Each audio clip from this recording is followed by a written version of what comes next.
آیا دنده نه لرئ؟ د دندې په لټه کې یاست؟ غواړئ د انټرنیټ له لارې دنده ترلاسه کړئ؟ آیا په افغانستان کې انټرنیټي دندې یا د انټرنیټ څخه د پیسو لاسته راوړنې شونې ده؟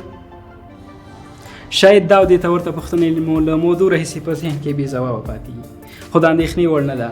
اوس موږ ستاسو دپاره یو بشپړ کورس چمتو کړی د دې په اړه چې څرنګه کولی شو له انټرنیټ څخه پیسې ترلاسه کړو.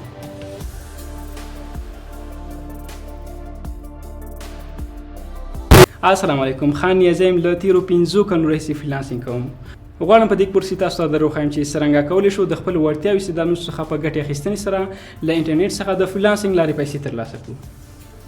ډېری خلک په دې باوري دي چې د انټرنیټ څخه د پیسو لاسته راوړنې په افغانستان کې یو ناشونی کار دی، خو نه، داسې نه ده، هېڅکله هم نه.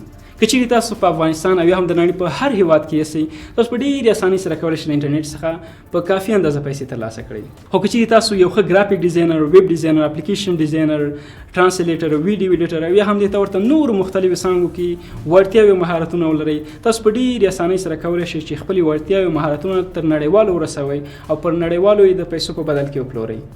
نو دا کورس مو په ځانګړې توګه د بیګینر یا د نوي پیلېدونکو کسانو لپاره چمتو کړی دی، یعنې د هغه کسانو لپاره کوم چې د فریلانسینګ په اړه هېڅ معلومات نه، چې فریلانسینګ څه شی دی، څرنګه یو ښه فریلانسر جوړېدی شم، فریلانسینګ له کوم ځای باید موږ پیل کړو.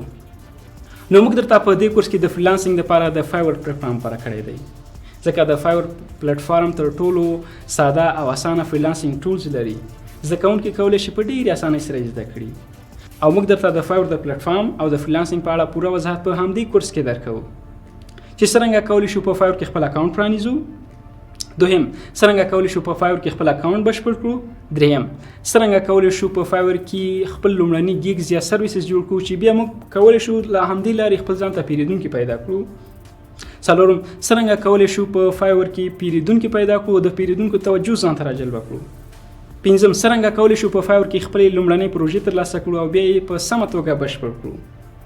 او د دې هر څه تر څنګ څرنګه کولی شو په افغانستان کې انټرنیشنل یا نړیوال ماسټر کارډ ترلاسه کړو، البته په وړیا توګه، چې بیا د دې ماسټر کارډ په واسطه موږ تاسو کولی شو خپلې پیسې د ATM لارې راوباسو، او هم کولی شو په آنلاین پیر او پلور په ډګر کې له دې ماسټر کارډو څخه ګټه پورته کړو، او هم کولی شو د پیسو په لیږد او رالېږد کې له دې ماسټر کارډونو څخه ګټه پورته کړو.